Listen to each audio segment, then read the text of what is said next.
I want to welcome everybody here. My name is Tom Kramer. I'm the mayor of Coldwater, and although I'm always proud to be associated with the city of Coldwater, I'm especially proud today.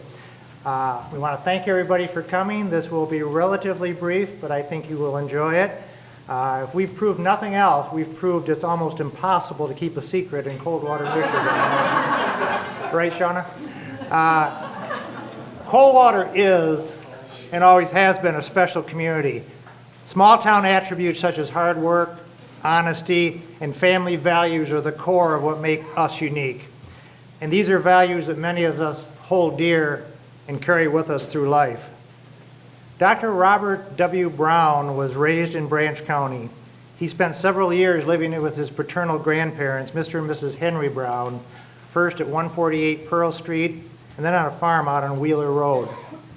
As he states throughout his autobiography, he appreciates growing up in Coldwater, and he appreciates those core values that he gained here that helped carry him through a very successful life. Several years ago, Dr. Browne and Mrs. Browne assisted the Methodist Church with a building project in memory of his grandmother. A few years later, in memory of his grandfather, who was a city councilman, he provided funds to allow us to build this beautiful city hall, which is really the centerpiece of our town.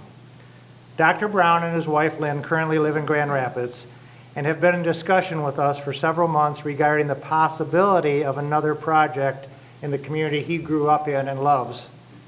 I'm very proud and pleased to announce that Dr. and Mrs. Browne will be funding a major expansion to the City of Coldwater's recreational facilities. A donation of up to $11 million will allow for the construction of an indoor swimming pool and undertake a major expansion of the Heritage Recreation Gym. Although details are still being worked out, the images we'll show you shortly involve an aquatic center that will be located near the middle school. It will feature an 8-lap competitive pool as well as a warm water leisure pool. Spectator seating and public and school locker rooms will also be in that facility. The Heritage Gym expansion will more than double the current size of the gym. We'll have a multi-purpose floor that will be usable for basketball, volleyball, tennis, soccer, and a variety of other uses. A walking track and activity rooms will be included, as well as central air conditioning for the entire building. In recognition and appreciation to Dr. Browne for his gifts, we are intending to rename the Heritage Recreational Center in his name, as well as the Aquatic Center and the gym. City Manager Jeff Budd has also agreed to rename both of his children after Dr. Browne. I would like to acknowledge one of Dr. Browne's former schoolmates, former Mayor Bob Rumsey, is with us today, and Mrs. Marilyn Pasco. I don't know if she's here, but her husband Don was a friend of Mrs. Pasco, nice to see you, was a friend of Dr. Browne in his childhood days. I also would be remiss if I didn't thank on a personal level Mark Putnam, whose help, assistance, and guidance was invaluable to getting to this point. Recreational activities relate to the quality of life for a community. Recreation is good for our physical health, good for our mental health, and it helps us build bonds and friendships. These additions to our facilities will be used by all ages and will be a huge asset to us as we continue our economic efforts to attract and retain our business base. We cannot emphasize enough how appreciative we are to Dr. and Mrs. Browne for this generous donation. We're currently in negotiations with Coldwater Schools and hope to have an agreement whereby the school will be the operating entity for the Aquatic Center, with many opportunities for the general public. Robin Iveson, the president of the Coldwater School Board, will now comment on what this gift will mean to the schools. Robin? Thank you, Mayor Kramer.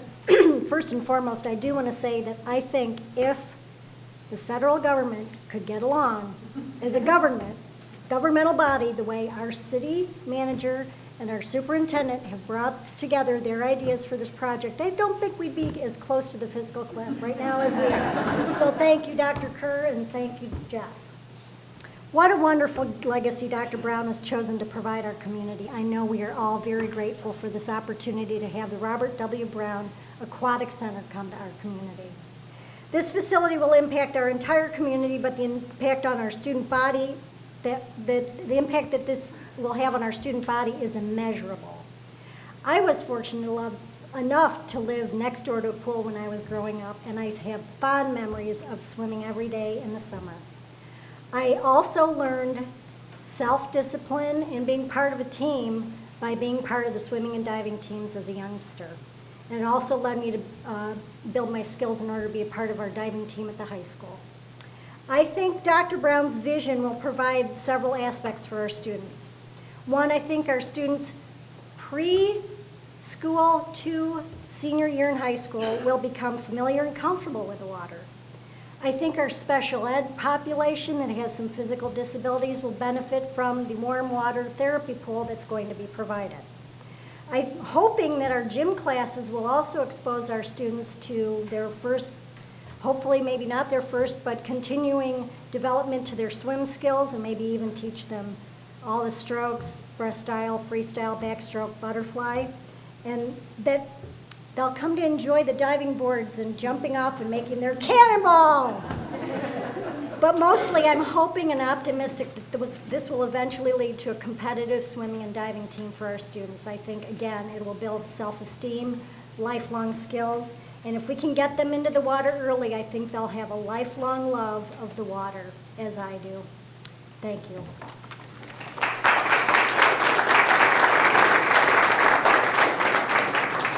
She gets applause and I didn't get any?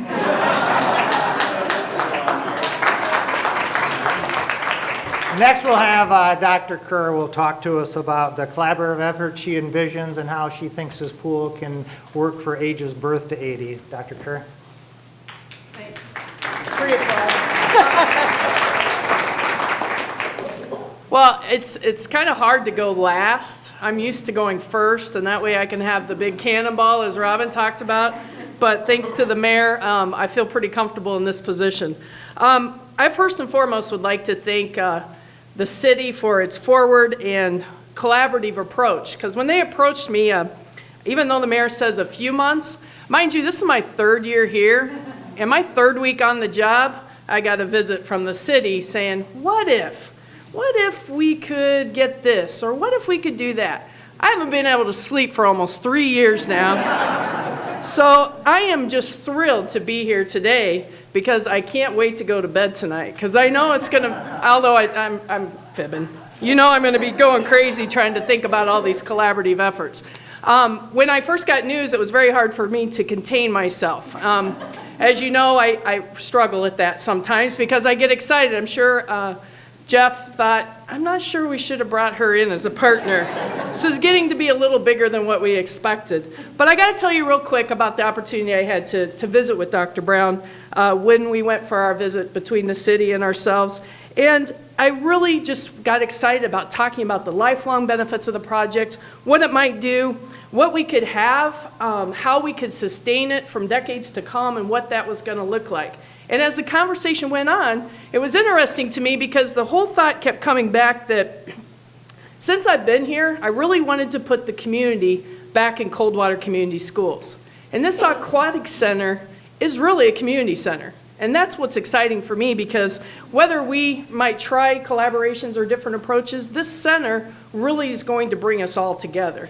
And certainly we know, as Lisa Miller has pounded into my head, we need economic development. Economic development makes great schools, great communities make great schools, and great schools make great communities. So we were very excited about that. And I really have to tell you, if you haven't met him, which is nice to hear there are some people here that have, what a wonderful gentleman. The kindness that he just exhibits is amazing to me. And it was very exciting to get to talk to him, which is part of why our conversation led to the mayor of Coldwater High School from 1942.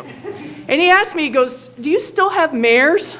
And I'm like, well, we brought Kramer. I don't know what you're talking about. And he said, no, of your high schools, do you still have mayors? I go, no, we have presidents and all these, student council things. He goes, oh, well, I was the mayor of 1942. So I'm hoping, my challenge to my graduating seniors is I hope the president or the mayor of 2012 comes back and donates $11 million to the city of Coldwater yet again. So we're pretty excited about that. as you can see by the room, this is the part that I was excited about too, is the collaboration.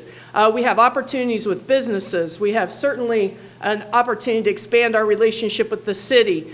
We have our ISD folks here. There's just so many opportunities yet that we haven't even explored that this aquatic center is going to bring to our district and certainly to our community. So with that being said, I know we've talked about the name. I just want to personally, from the staff students of Coldwater Schools, say thank you to Dr. Browne, thank you to the city, and certainly thank you to all of you, because you're going to be the reason this is going to continue for decades to come. So thank you.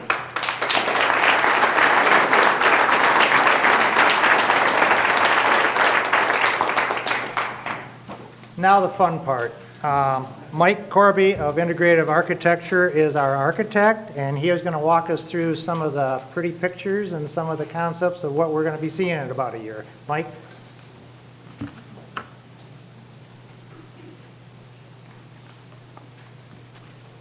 I didn't have any sugar in my water like maybe Dr. Kerr did. I'm not quite as energetic. I'll do my best.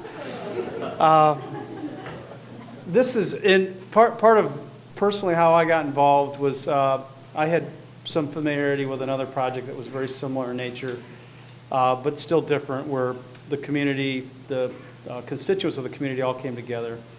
And I think this is going to another level, which I think is great. So as Dr. Kerr said, I think when we met with Dr. Browne, we really talked about this as something that's going to help your lifestyle. And I've been in the city a few times visiting on this particular project, and I've seen Heritage Park in action. I've seen the community really embrace it.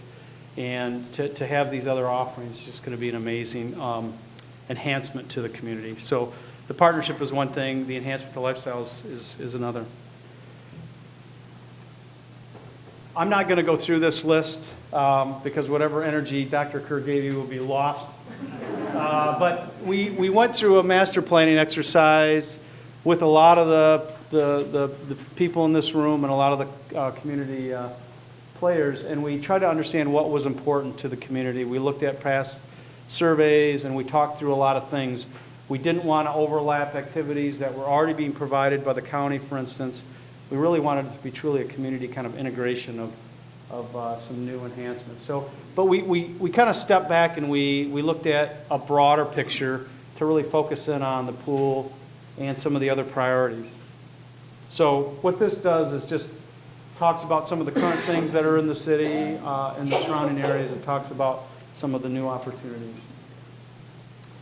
The focus really was on Heritage Park and its immediate surroundings. And so this is an aerial of Heritage Park. So we tried to look at some things that would kind of benefit some of the current activities, but also in the case of the pool and having the connection with the school, really having it be proximate to both the park and the school. So the locations that we ultimately focused on were the property just by the water tower, which is on school property, but it also is contiguous with the city's property. And then, as Mayor Kramer mentioned, the expansion to the existing recreation center. Again, there were some obvious reasons to keep the gym expansion with the gym, because you've already got the staff and you've got that facility there. And the pool, it became a natural to kind of have it near the school where it can be kind of woven in, not just to the community, but also the school activities. It's kind of on their campus, but it's still part of the community.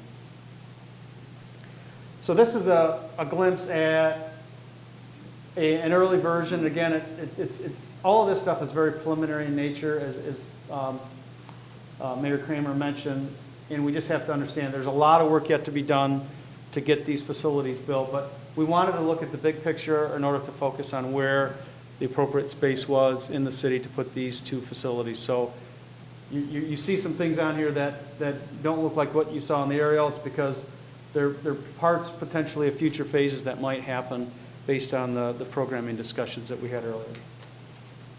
So we really focused on the two facilities, and the aquatic center here on the school property, the recreational building expansion, and space in between. So we're trying to accommodate a number of things, both with Little League, with the parking areas that would be supporting the recreation center, and also the Aquatic Center, and then connectivity, both pedestrian, vehicular, and service for the Aquatic Center. So you can see the plan for phase one is really the buildings plus some additional space around the buildings. And again, it's kind of weaving itself into that master plan that I showed you earlier.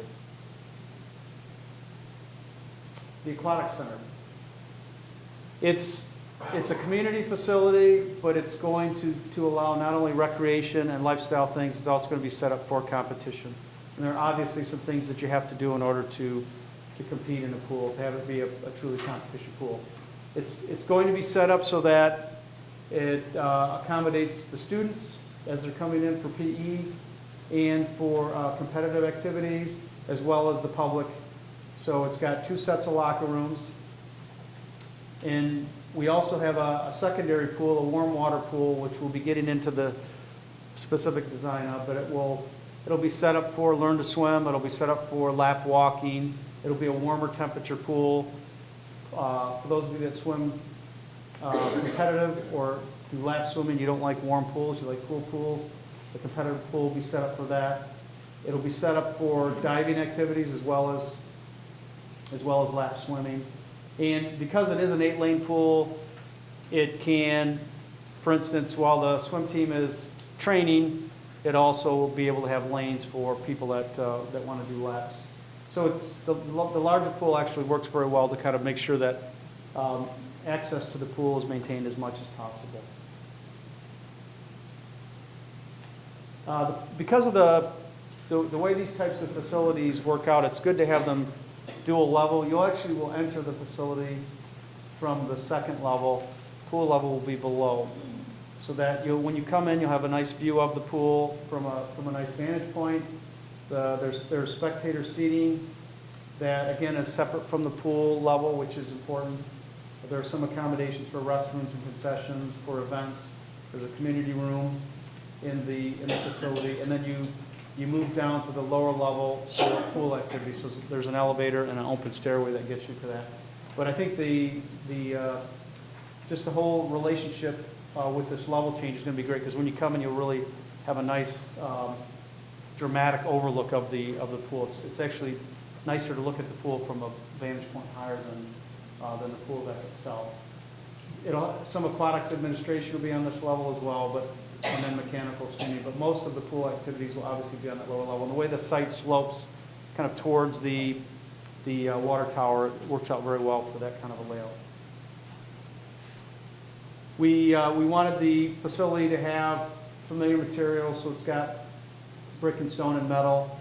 The school colors are represented as well, but it also feels like it belongs. The stone that we're planning to use is a similar stone as what's on this building, so I think it's a nice marriage of aesthetic. A lot of glass so that you can actually see into the pool, especially at night when the lights are on in the pool. It'll really be a nice glowing kind of treatment. A nice, more formal colonnade to mark the entranceway. I'll just flip through some of these exteriors. That's the entranceway. So it really marries nicely of having a front door to the community as well as kind of a doorway to the school campus. This is some new parking that would be added to the west of the building. This is from the south. So a lot of focus on getting natural light into the building. We've also looked at the operations. Obviously, the school would be very concerned, as we would, about minimizing the kinds of expenses that are associated with these types of facilities. So we've worked into the budget geothermal system. And again, Dr. Browne, that was important to him even with this building. This building is run off a geothermal system. So the plan of this facility is to do the same. Kind of a bird's eye view. Again, showing the large window into the main competition pool as well as glass into the warm water pool. This is from the school side. So we made sure that we've screened the equipment, that it really feels like it's a front door as well I mean, the building can be seen from all sides, so we had to make sure. And the service would actually be kind of at a sub-level, so that it kind of diminishes the visual impact of that important accommodation. Now the recreation center. And again, we'll be available, there'll be boards of a lot of these images out in the upper level lobby, so for those that want to ask questions beyond this presentation, I'll be available to answer them. The existing facility is the gray area here. It's hardwood floors. The expansion, as Mayor Kramer mentioned, this will all be a new synthetic floor so that you can do both basketball and volleyball, but we'll also be able to do indoor tennis. It right now has a walk-jog track. We're exploring whether that will be on an elevated level or on the main level. It's got some community rooms that are dividable with a support kitchen, some administrative areas, some social areas so that it can be an area where even if you're not competing or doing an activity, it's an area that you'll feel welcome to kind of hang out in with some concessions. And then obviously support functions like lockers and restrooms for participants as well as spectators. We will be, a lot of storage areas are built in. This is kind of the two-story version that we're exploring, which will have also potentially a teen center, and you can see the elevated track here. So it's as Mayor Kramer said, it more than doubles the size of the facility. Again, using familiar materials. That's coming in from the main road. This is coming around. We would actually, the plan is to carry the new facade so it overlaps the existing building, so it feels like it's it's again kind of married together as one building, so it doesn't feel so much as though it's an addition to the building. We'll have a new entrance, a little bit more gracious entrance. So that's a quick preview of the two projects, and I think we're all available for some questions. Yeah, I'm sure there are a couple, right? Thank you.